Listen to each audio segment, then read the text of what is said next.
talking about marriage analysis. Now, why do we need to assess marriages? Because we want to have an idea of where we are, and we want to have an idea of where we're going, right? Obviously, if we start out and your client has these sort of problems in their marriages, and when you end up, they still have the same problems in their marriages, what do you know? You haven't succeeded, have you? And so it's important that we get a hold of these things. Now the first thing, and the most used one that I have, what we'll be talking about today, is what I call a quick analysis. And I ask 4 questions. And this is my own opinion, my own design. These are just 4 questions I ask, and usually I can tell where we are in a marriage just based on these 4 questions.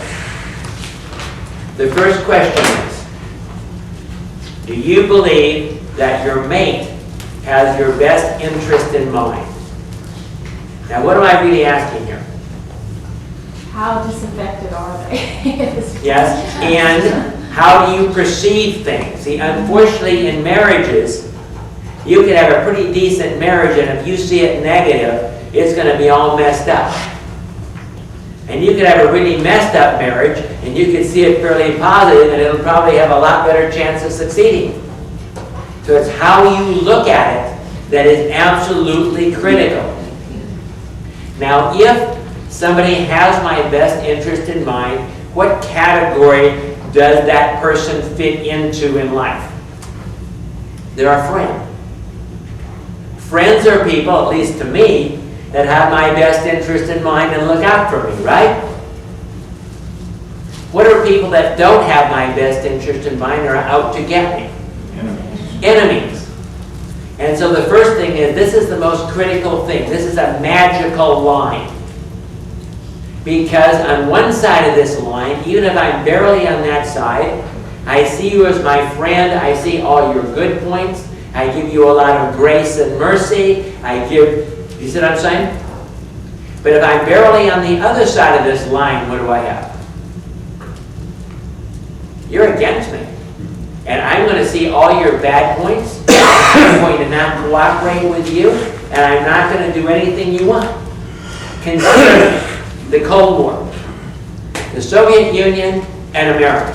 How many things did we get resolved? How about none?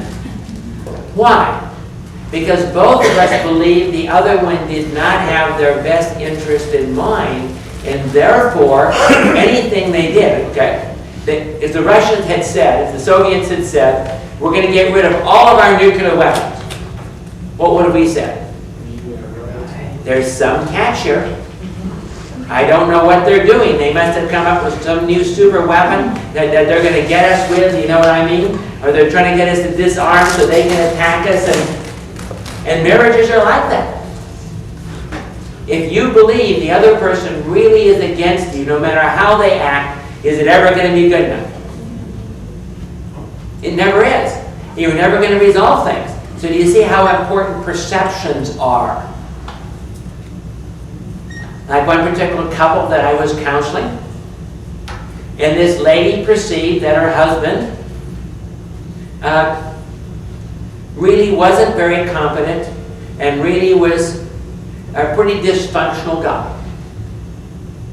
In fact, when I got them, I had them rate. I had her rate her husband, and he was about a C-. No matter how hard he tried, he was a C-. Interesting thing, this guy was a top engineer going up the management chain in one of the aircraft plants here in Wichita, and was seen by everybody else as an absolutely wonderful, fantastic guy, and a good Christian man in every way. But as long as she sees him as a C-, what's going to happen in the marriage?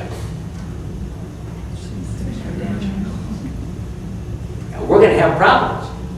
Because that's number one, the best. And by the way, this is such a critical line that if it changes, they won't have to tell you. When they walk in, just the way they relate to each other, you'll know they just crossed that line. Or if they cross it in the wrong way, when they walk in, you'll know that they crossed it in the wrong way. Okay? Second question. Now this is sort of a dual question because we have to go according to Ephesians chapter 5. I asked the wife, do you believe that your husband loves you? Because that's the most important thing to a woman. If a woman believes her husband loves her, she'll do anything for him. Right? Well, I'll give you a story from more ancient times. Back in the 1800s. There was a wife and she was married to this particular man. And this guy was very much a controller. And so he made a list that was like this. In the morning you will get up at 6:30 and draw my bath water. You will have my breakfast ready for me at 7 o'clock. Throughout the day you'll do this, you'll do that, you'll do that, you'll do that, you do that. That's a checklist of what she did every moment of her day, every day, throughout her entire life. How do you think she felt? Do you think she was happy? Do you think she felt loved? Well, that man died. And she married another man, and she was absolutely happy. And one day, she was up in her attic, and she was going through her trunk. And she found the list that her previous husband had made for her. And she was doing every single thing on that list for the new husband, but she was perfectly happy. Why? She perceived that the second husband loved her, where she did not perceive that the first husband loved her. It was a matter of perception. She was still doing every single thing that was on that list. How about men? I asked the men, do you believe that your wife respects and appreciates you? It's a little bit different. See, if a man feels respected and appreciated by his wife, he will do anything for that woman. But if he doesn't feel respected, he's never good enough for it, you see what I'm saying, whatever, got all sorts of problems. That's why I asked those two questions that come directly out of Ephesians chapter 5. Third question. Take your marriage and rate it on a scale of 1 to 10. 1 is the worst marriage in the world. 10 is the best marriage in the world. Then I have them rate the love life or sex life. That's the fourth question. The fourth question is, what and how do you rate your love life or your sex life? A scale of 1 to 10. 1 being the worst in the world, 10 being the best in the world. And they usually ask me the question, well, what do you mean? Quantity or quality? Say both. And sometimes I even have to go to the point that I have to, let's say they just had an affair. Somebody had an affair in the marriage. What do? I have them rate before and after. Because I want to know where they are, and I want to know also how angry they are and how messed up they are in this particular situation. You see what I'm saying? So give me a rating before and give me a rating after. Now, why do I get so nosy to want to know about their love life or their sex life? Because that's where men and women are the most different. And if there's going to be a problem, it's going to show up there. And sometimes it's the opposite, though. You get a couple and they'll say, well, yeah, our marriage is about a 3, but our sex life's a 10. What do I know?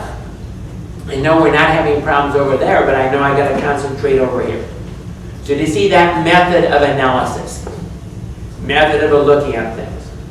Now, one other thing I'll do sometimes is that I'll try and turn it around. That I want to show them that it's perception.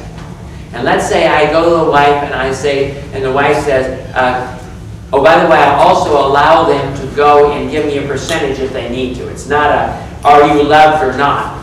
And they say, well, I'm not really sure. They say, well, then give me a percentage. I feel loved by him 25% of the time and hated by him 75% of the time. Or 50-50. You see what I'm saying? Because sometimes we have fights, and how do we feel when we have a fight? Don't feel very loved, right? We don't feel very appreciated. So therefore, I allow them to give me a percentage on those first two of these questions. But then I'll turn it around. I'll say, okay, the wife says she doesn't feel loved. I'll turn to the husband and say, do you love her? Oh, yeah. Well, doesn't seem like it's coming across, does it? See what I'm saying? Because it's perception. Everything is perception. We're dealing with marriages. That's why they can be so absolutely volatile. And that's why we're going to give you some tools to deal with that as we go on here a little bit. The second thing that I do, and we talked about this a little bit in last session, I'll just mention this, is I'll do what I call a love analysis. What's a love analysis? I simply ask them to take the 5 types of love. Remember them from last time? We had the agape love, the commitment, we had the phileo love, we had the phileo love, the goals, we had the eros, the romance, and we had the sexual love. And I have them rate that in their marriage. In other words, tell me how committed you are to this marriage. 1 to 10. Tell me how you love, how much you're friends in this marriage. 1 to 10. You see what I'm saying? What's the romance in this marriage? 1 to 10. What are your common goals in this marriage? 1 to 10. What is your sex life? 1 to 10. What am I doing with that? I'm trying to find out where the problem is. Obviously, if there are 10s for a lot of this stuff, and there are 1 at commitment, I'm going to have to work on the commitment. It helps me to know where to focus to work on that particular marriage. Okay? The next type of analysis that I use is just gathering a lot of information. And for that, I gave you and handed out to you the client problem assessment. Okay? And that's just a shorter version. I'm going to go that way because you have a form that's a lot easier to use. If you don't have that, it comes out of Principles for Life, one of our books that we use for another class here that I put it out in. And it gives you an idea of what the kind of information that I gather, and it makes it easy to get a form here. That's why I'm giving you that form. Okay? The first thing is, what's the presenting problem? Realize you still have to gather the information, what's your name, where you live, and all that kind of stuff. We use a different form for that. I'm not getting into that. I'm going to talk about what kind of data do I gather to look at the problem. The presenting problem is they came in and they're saying, we have a communication problem. He just had an affair, or whatever. What's the presenting problem? Then I try to decide what area, what are the issues involved. Is it a marital relationship conflict? Is it a parenting, a blended family? Anger problems, domestic violence, drugs, alcohol abuse, pornography, rape, sexual problems, abuse, trauma, sickness, abortions, codependency, divorce, loss, grief, depression, emotional problems, financial problems, other problems. Do you see what I'm saying? What I'm trying to do is, what is the focus of what I'm trying to do here in therapy? Then what I try and do is I do a relationship analysis. Here are my 4 questions. Remember the 3? They're listed for you right here on this form. The ones I just went over. Then family of origin. Why am I looking at family of origin? Because a lot of stuff is going to be identified of problems that they had growing up that they brought into this marriage. How many of you know you bring your bag of baggage with you when you get married? All the stuff in the past. And so the things we look at is, what child were you? Why do we look at that? What if you were both first children? What do we know automatically? Power struggle, most likely. If one of you didn't get surplanted, you're both going to try and run this relationship. Describe a number out of how many children in the family. Were you adopted? Why do I ask that? Usually low self-worth for adopted kids. Role in the family. Were you the hero? Were you the scapegoat? Were you the black sheep? Were you this clown? Were you the lost child? What role did you play? Because many times those rules coming into your current life. Describe your father. Was he abusive or a controller? Did the child meet the expectations of the dad? Describe the mother, abusive and control. Did the child meet the expectations? Were they divorced? At what age were they divorced? Who did you live with? Describe the stepmother or father. Were they abusive, control? Did the child meet the expectations? Describe the family life. School performance, sports. Did the parents support them during this? Describe relationships. Mental or physical health problems in the family. Suicide attempts in the family. And then I do the same thing with the other one. Now what am I looking at? Well, one thing is we call the reparative drive.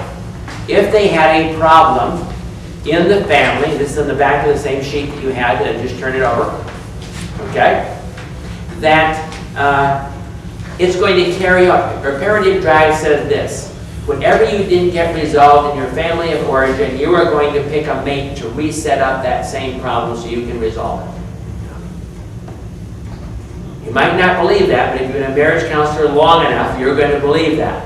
I haven't ever had a set of clients that I cannot figure out eventually why they married each other, and it was not for all the reasons that they thought they married each other. You set up. If you had a controlling father, what kind of a mate are you going to marry? A controller. Or it could be the opposite, the absolute flip-flop of that. In other words, you take the passive role, you marry a controller, or you become the controller. See what I'm saying? So whatever the issues are, they're going to be reset up in the marriage. That's what it comes down to. Okay, next is spiritual assessment. I do spiritual assessment because if they have a spiritual background or a spiritual problem, it's going to come out, and I want to know what I'm dealing with. Are they saved? How long are they saved? Are they baptized? What kind of level of Bible knowledge do they have? Spiritual disciplines. Do they really pray? Do they meditate on the Word? Do they read the Word? Need to know where they're at. Do they attend church? What church? How involved are they? Do they go to a Bible study? Involvement in other religions, occult, or New Age. What am I looking for? Openings for the devil, openings for spirits. The type and extent. You know, were they a witch? Were they a warlock? Did they do sacrifices? I want to know what's going on there. And so I analyze it. And then I go on to attachment style. We already talked about attachment style, but I want to know which style they are because that's how they're going to connect or not connect. Are they secure? Are they avoidant? Are they ambivalent? Are they disorganized? And of course, we already understand that. Am I okay or are they okay? Determines what those are. Then the counselor's evaluation of the problem, the counselor's treatment plan for the problem. I put it all together and come up with a hypothesis, come up with a picture of what that looks like. See what I'm saying? And so that's the second, more in-depth analysis method. There's actually a lot of other things I'll add that aren't on that chart that I'm doing in the back, okay? One, are they codependent? I'll take a little codependency test from the workbook. And if I think they're codependent, I'll check that out. Are there cultural factors? These are things we don't have on the chart. They don't come up that often. But if they're different cultures, like I have one couple that she's from Africa. Do you think maybe I need to look into that? Okay? Life scripts. You know what a life script is? Every one of you has a life script. It means when you grew up, your parents gave you a certain way of looking at life. As an example, your life script might be what women are supposed to be is be mothers and have 10 kids. Well, guess what? If you're not a mother and don't have 10 kids, you're not going to feel fulfilled in life. And you got that from your parents. We can change life scripts, but if you don't realize the life script, it can have a big impact on you. When I was taking a marriage and family class many, many years ago, there was an instructor who told about a lady she had in her class. And she was talking about life scripts. And this lady just got this horrified look on her life, on her face, and just about lost it. Because she had figured out the life script of kids, especially boys in their family. A life script was live dangerously and die young. Every single man in that family, because the life script they were given, one had died in a mountain climbing accident, another one in an airplane accident, and so on. In other words, you live on the very edge of dying, You have to be in the military, you have to be in all these dangerous activities, because to be a man, that's what it is to be a man. And of course she realized she's going to have to do something to change the way she looked at life, of what life is all about. How did the siblings turn out?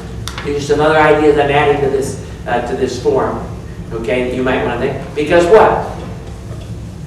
They say, oh, everything was fine, we didn't have any codependent problems in our life, and so on, and no alcohol problems, but all my siblings are drug addicts and alcoholics. What does that tell you? There's something going on in that family that you haven't been told about, or they wouldn't all have turned out that way. How do they see each other? Because they may see each other very different. He might think he's not a controller, she thinks he's a controller. How do they see their families? All of that. Another thing, okay, let's stop with that. Okay, you see, those are the kind of things I gather, put together. But another issue I might bring up, if I see it, is what's called transactional analysis. Have you ever heard of that? Okay, transactional analysis is a simple analysis method, secular counseling. And what it really says is this. In our relationships with each other, we take either the role of a parent, an adult, or a child. So you can watch their interaction. What am I going to automatically assume if I have a lady and she's in her 20s, and in her last 3 marriages, the guys have all been 20 years older than herself? Yeah, we probably have a parent-child relationship going on. She probably never was able to please her dad, so she's still finding other dads. So we're still playing out the parent-child thing. In transactional analysis, you'll see them and how they put each other down. The one will go and, act like the parent and talk to the other one how? Like they're the kid. But if somebody goes parent-child to you, and you're healthy, what do? Resist. You go parent-child to them. And now we have a conflict. See what I'm saying? What do we really want in a marriage? Adult, adult. And if you don't have adult, adult, you're going to have to work it out. But these are just some of the different things you run into when we're dealing with this. One of the other things that I use, and realize one of the details here we have to get a hold of, if this is the picture that I have, that their perceptions are going to be key to this marriage, then what's going to be one of my overall goals in marriage counseling? Changing their perceptions. Now, what direction do I want to change their perceptions? Do I want to make them feel that the other person is against them, trying to destroy them? No, I'm going to have to try to help them to see the good in the other person, and to see that the other person is not intentionally trying to destroy them. And one of the ways I do that is through the love bank test, which I have handed out to you. It comes from Dr. Harley. He's the one who wrote His Needs, Her Needs, and Love Busters. We've talked about that in the past. Okay? And what this test is probably the most volatile test that exists that deals with emotions. And so you have them take this test, and all they do on there is they just read the question and they just circle a -3 to a +3. Now I gave this to one particular couple, and the lady marked this test -3 on every question on the entire test. Now what does that tell me? Love makes sense. Now it tells me that either he's doing nothing, or she is interpreting what he is doing in a particular way.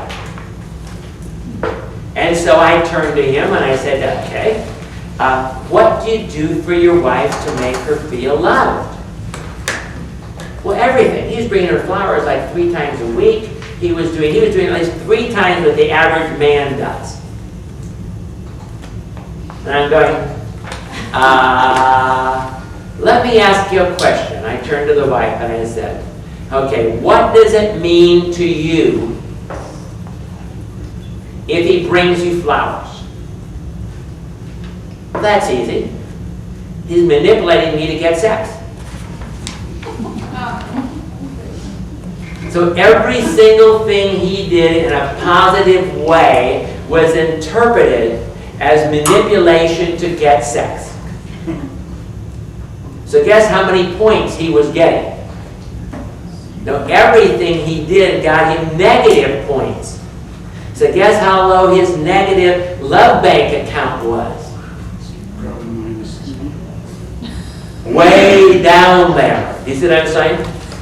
And what I'll actually do in this test is I'll have them both take it, and then I'll go through and I will share what I want to share out of it. So I'll go through and I will share all the positive things, all the +3s, or whatever the highest is I can get. If the highest are zeros, I'll just share, well, at least he doesn't hate you in this area, this area, this. You see what I'm saying? And then I'll turn the other way and I'll share all the positive things about the other one. And they'll say, I didn't realize that. See, as an example, I enjoy being with you more than anyone else. So I'm showing them all the positive stuff that is in that relationship. And then I might say, now we do have some areas we need to work on. And those are the ones that are the -3s and the ones that are the worst. But I use it, and then what I'll use it for is I'll take that test, and I'll then wait until they've crossed the line in the positive direction, remember that best interest line? And I'll give them the same test again, and how do you think it's going to turn out? Yeah, I don't put too much credibility, by the way, in the deal in the back where they have you add them all up and divide them by 20 to come up, and if you have a 1.8 or greater, it's a turn by a person that's in love. Okay? But it does help you a lot to analyze relationships.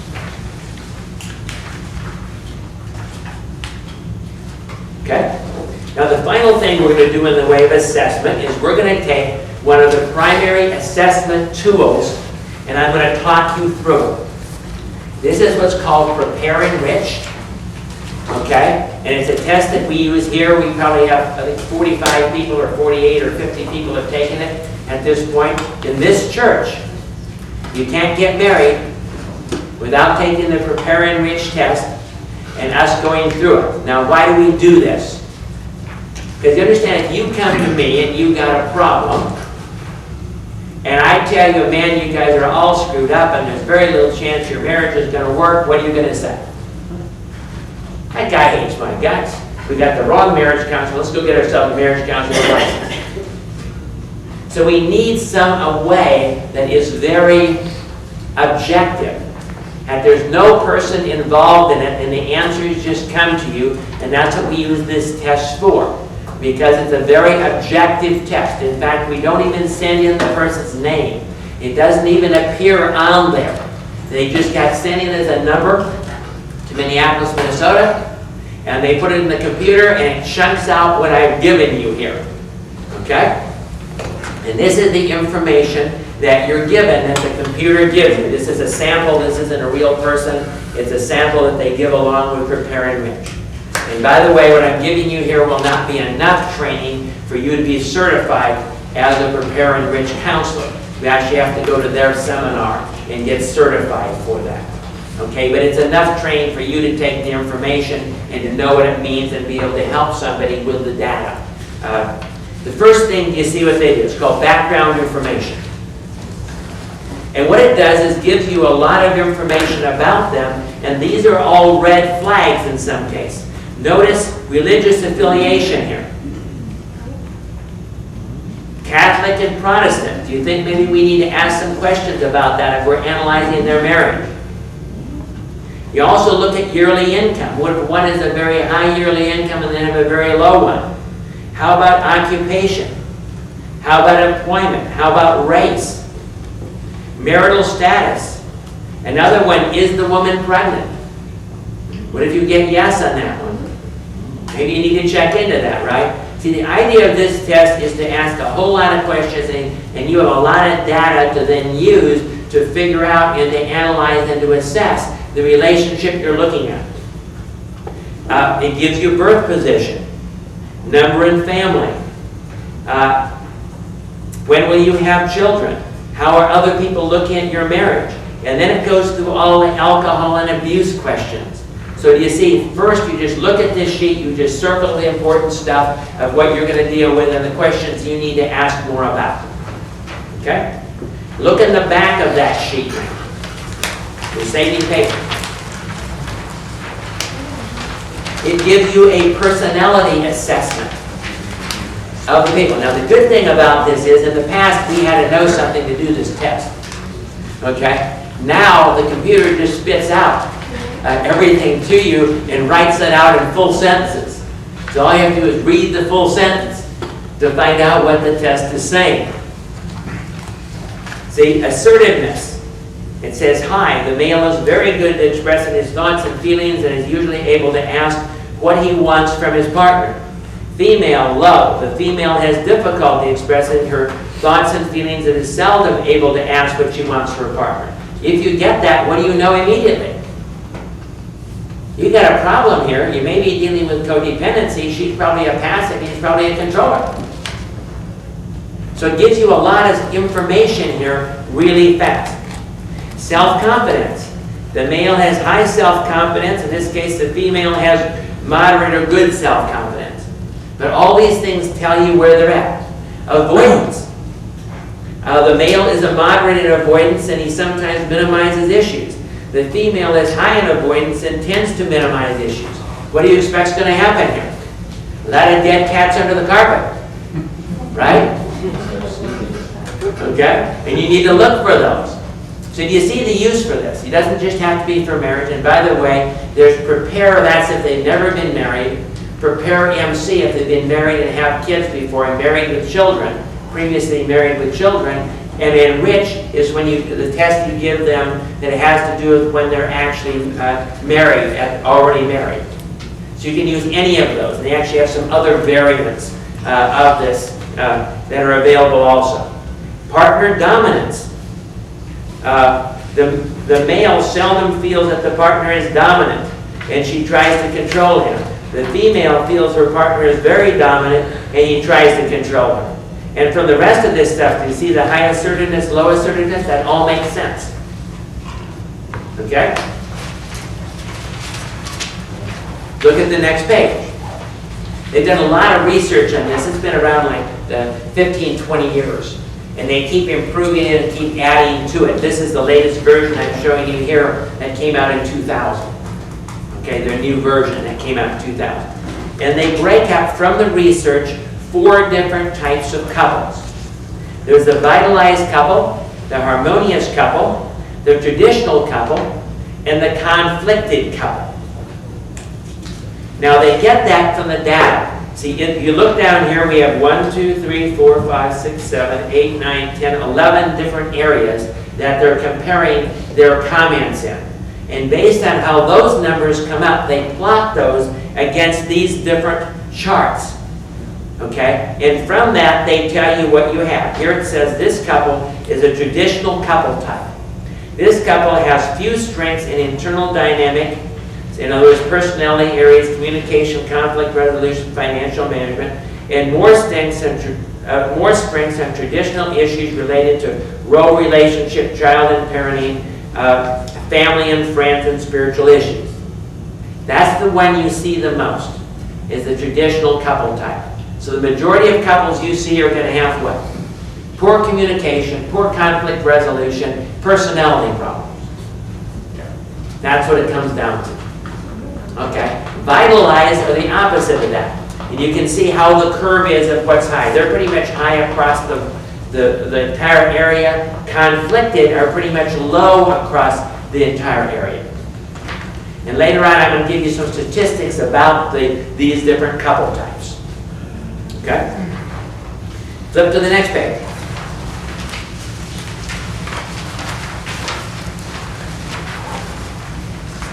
This is the item summary, and it's giving you an idea. Now, the important things Do you see those percentages over there on the right-hand side? Those are the important things to determine really where the couple is. And by the way, you get everything. I've had people that were 0s and 10s, had nothing higher than 20 on the entire test. What does that tell you? Bad risk of getting married. And we're going to look at actual numbers of research here in a little bit about this whole thing and what it tells you and what the problem and how well this is a predictor of how the marriage is actually going to turn out unless you change these things. So do you see the different ones? And they give you here the agreement, indecision, disagreement, and special focus items. Special focus items, and I'll show you all these in a little bit, are items that they answered the same way, but this is a warning sign. Special focus items are red flags. And then disagreements mean we have some problems to be looked at here. So normally when I'm going over this test, what I will do, I give them the initial stuff like we had here. Okay? And then what I will do is I'll go to the individual items and I'll go through all the special interest items to the areas in which they're low on. You see here they then say if they're fairly high, 50% or above, it's a possible strength or a strength area. Lower than that, it's a growth area. Okay, go to the next page. This is actually the worksheet that you give back to them. And as part of this whole worksheet, what you do is you hand out to them and you say, okay, tell me what you think your growth areas are and you think your strength areas are. What are you trying to find out by that? How much they're in tune with their relationship. Guess what you find out? They usually not.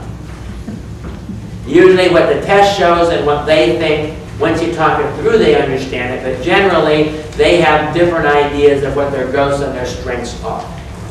Okay, turn to the next page.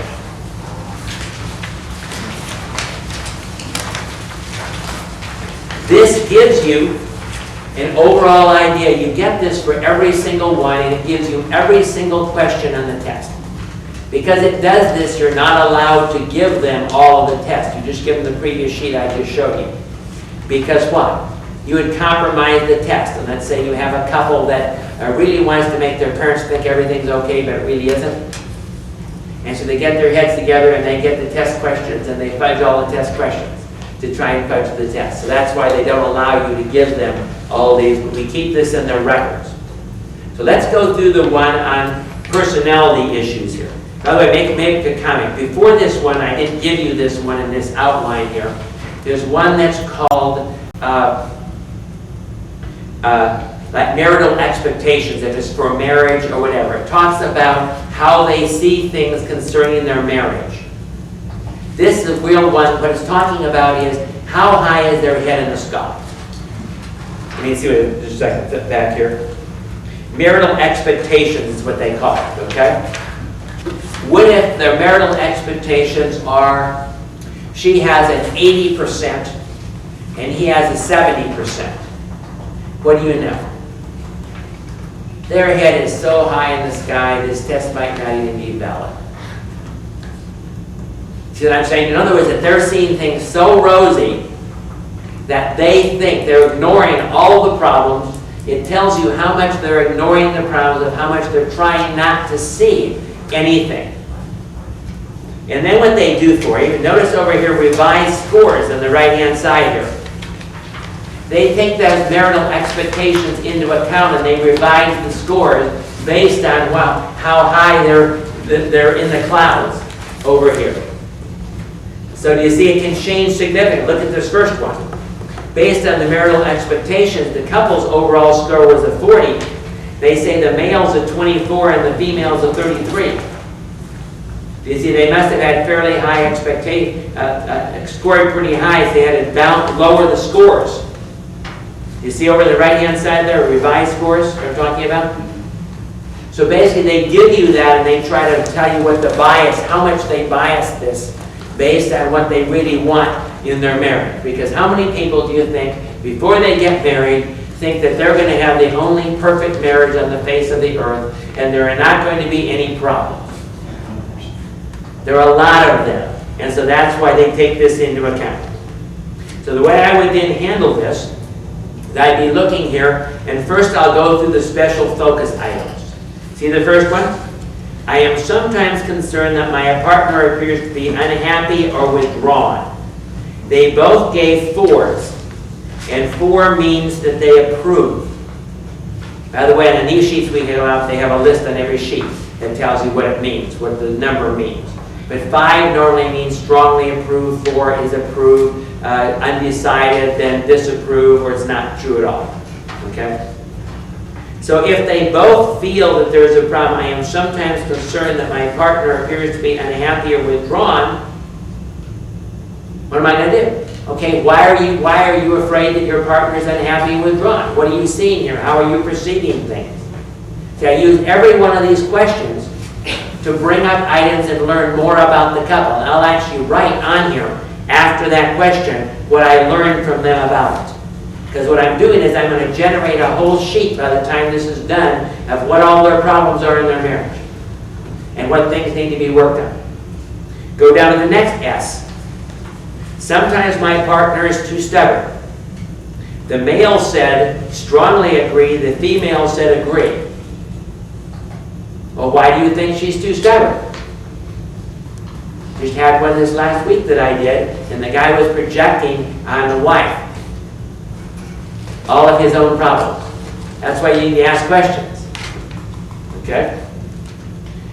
Sometimes I have difficulty dealing with my partner's moodiness. They both agreed, so I'm going to say, now, how do you see your partner as moody? What's going on here? But usually we can do this in 1 hour, and at the end of the 1 hour, we can just list what the problems are in the marriage and what needs to be worked on. Go down to communication. I'm going to do these differently. Do you see we have the S's under communication? Now let's look at some of the D's for disagreement. And by the way, I usually don't deal with the A's, the agreements, or even the indecision. I pretty much aim at the disagreements and aim at the special interest items. Because you can't go through everything in the test if you're going to do this all in 1 hour, obviously. Okay? So disagreement. When we are having a problem, my partner often refuses to talk about it. The male strongly agreed, the female was neutral. So then the question is, okay, and does she really withdraw or doesn't she? How does she see it? The next D down there. At times, it is hard for me to ask my partner for what I want. The male disagreed, the female agreed. Do you see how that fits now with the personality issues we had earlier in the test? So I'm going to be looking at, okay, what do we probably have? Probably have a controller. She's probably afraid of him, or she probably doesn't like conflict or something. The next D down there. It is difficult for me to share negative feelings with my partner. The male disagreed. The female agreed. Do you see the picture that we're now getting of this particular couple? Of what's going on here just by looking at this stuff? Okay, flip the page here.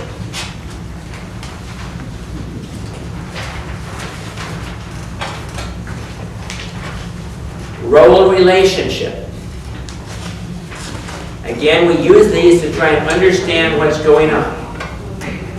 The male prefers a traditional role relationship where he is more dominant in terms of leadership and decision making.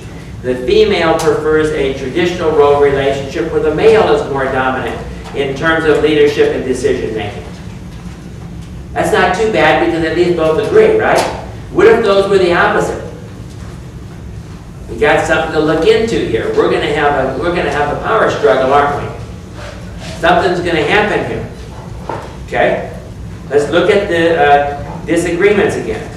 I am concerned that after marriage I will be doing more than my share of the household tasks. The male disagreed, the female agreed. Do you think she's probably going to end up in that situation? Yeah, I think she probably is. She has a valid fear here. Okay? The next disagreement. A career can be equally important to a man or a woman. The male disagreed, the female agreed. Are we going to have a problem? Okay? And then look at the I there.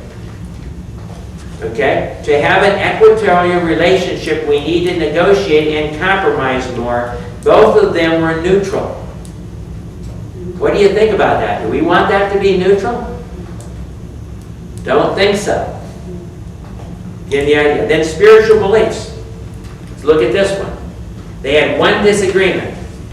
My partner and I feel closer because of our spiritual beliefs. The male disagreed and the female agreed. What is that telling you? Better look at their spiritual beliefs and see why.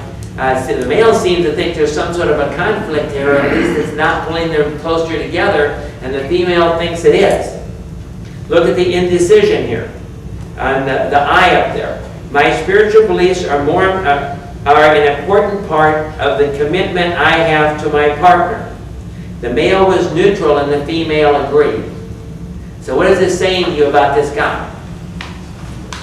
He may be what we call an external Christian. In other words, he may just be going to church because he's supposed to go to church, and she may be an internal Christian, which means she really wants to go to church. And so even though they may be in the same denomination, they may believe the same things, they may be at different places spiritually.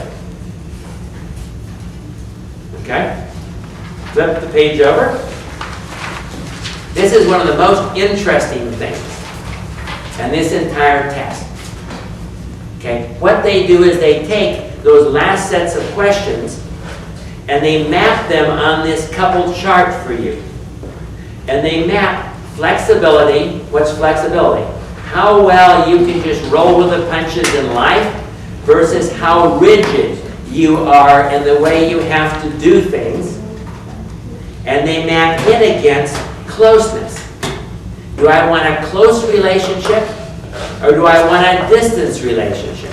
So what is this a measure of? Codependency.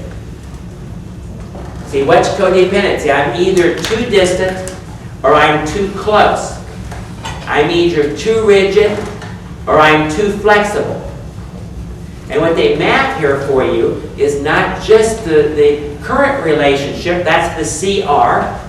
They also map the family of origin for you. So what did that family look like? In this particular case, the male's family of origin, M-FO, was a very flexible but very disconnected relationship. That's how he was brought up. Look at FO, female family of origin. Overly connected and somewhat flexible. So how are their families? And by the way, the farther you get out to the corners, the worse it is. The closer to the center, the better it is.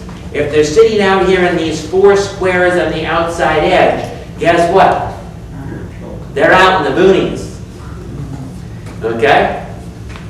Now the good thing about it, at least here, the current relationship, the MCR and the FCR are pretty close to the middle, so they're pretty balanced. But if you get these clear out, either the family of origin or the current relationship, what are you going to look at? Get out your codependency test. Go find out how codependent they really are, because that's what this is warning you about. So do you see that? That's the material that you get. Now I didn't give you all the sheets here, because you actually get 11 different sheets of all the answers and all the questions and all the overall data. But now what do we do with that data when we have all of that data? Well, I'm going to give you some statistics, and the last thing I'll do in a session is I take them to the research. It says, now we're not going to use this to predict your marriage or to predict how your marriage is going to turn out, because we're not going to integrate all of these things together. But I'm going to show you where you are on different things within your marriage. Okay? So keep this sheet in one hand that we had and flip it over again to where we have the numbers. On this page it shows the vitalized, harmonious, traditional, and conflicted marriage, that one. Because it gives you all the numbers down there. Do you see them? Which one are you on? I'm on this one. It looks vitalized, has the different pictures on it. Okay? Yeah. Now I'm going to do what I would normally do and how I would rate this particular thing for them.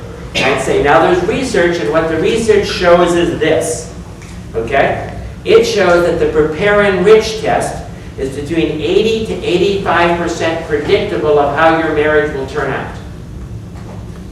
And the prepare test, the enrich test is 85 to 90%. And by the way, that test is based on 5,039 couples. So you get an idea, we have a lot of research that's done here.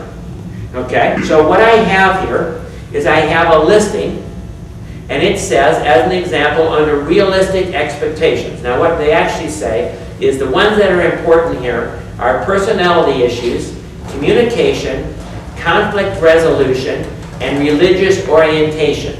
Those are the four most important ones. So I usually just look at those four. We have data for all of them, because some of these are not very predictable. By the way, realistic expectations is not a predictor of how their marriage is going to turn out. It's just a predictor of how high their head is up in the clouds. It doesn't relate to marriage results, okay? So in this particular one, we go here and I say, okay, guys, let's get an idea here of how your marriage might turn out. We're not going to predict anything. I just want to show you where you are on things.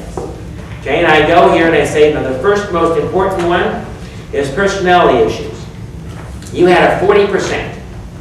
Well, according to the research, satisfied married couples have a 48. Dissatisfied married couples have a 45.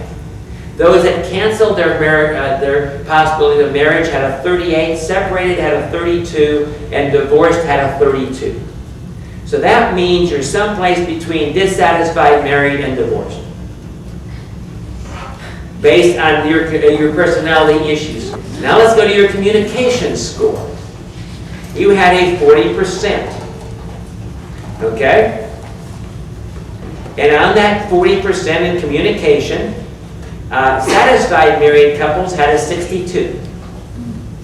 Dissatisfied married couples had a 50.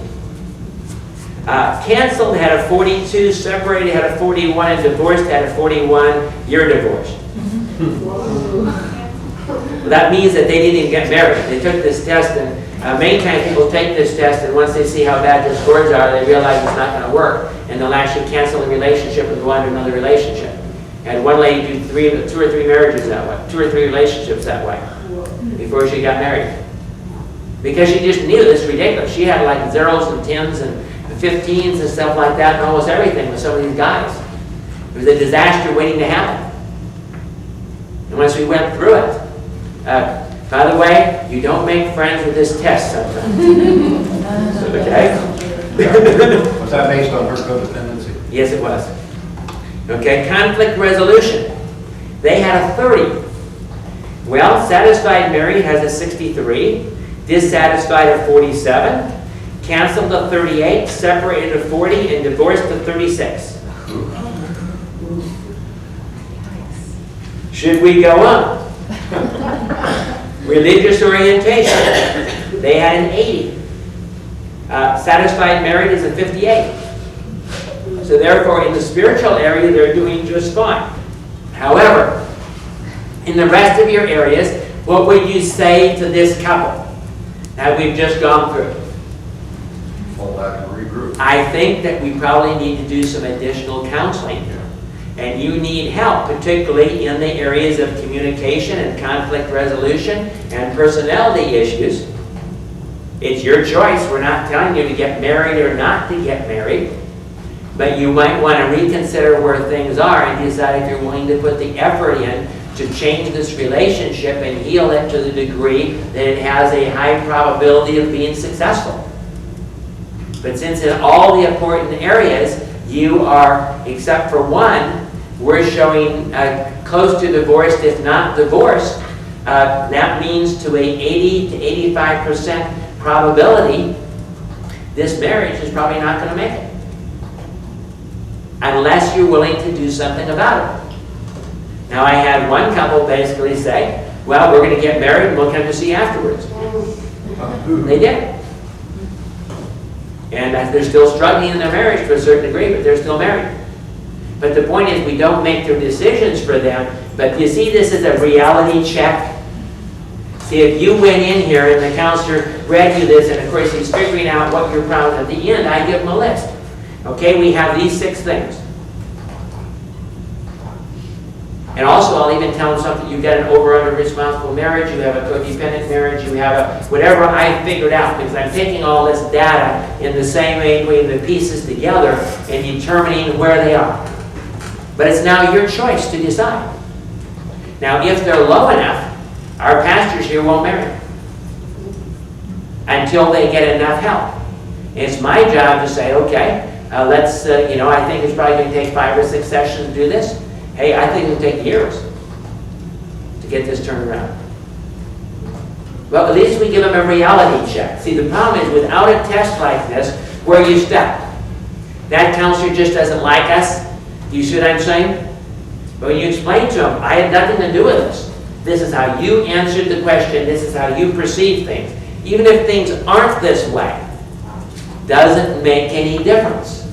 Because if you perceive them this way, you're going to act this way in your marriage, and you're going to have the problems in your marriage based on how you perceive things and how you put them together. Here's some more interesting things, okay? Remember those vitalized, harmonious, traditional, conflicted, and devitalized marriages we talked about? Those? Here are the statistics on that. Of vitalized marriages, 60% are happy,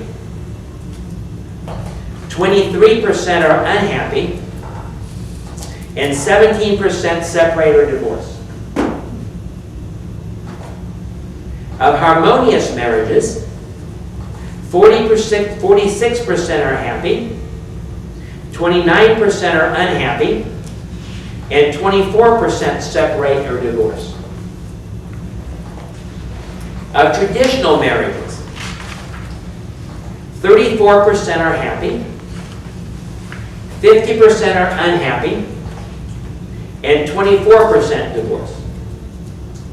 Of conflicted marriages, 17% are happy, 30% are unhappy, 49% separate or divorce. Of course, devitalized marriages,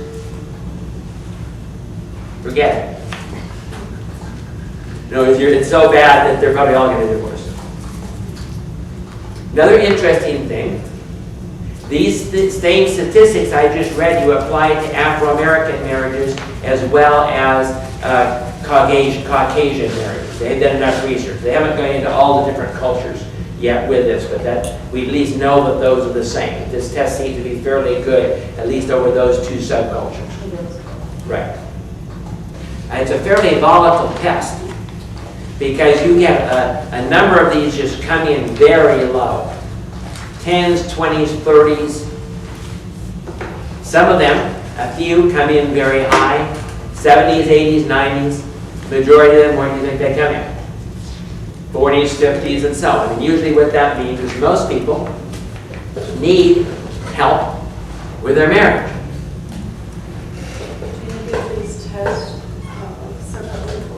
Yes, they're given separately. Basically, what you do to give the test, you give them the booklet, you give them the little circles to fill in because it's all computer scored and automatic, and so on. You set them in separate rooms with their number 2 pencils, and you let them fill it out. You don't let them talk to each other about it until after the test.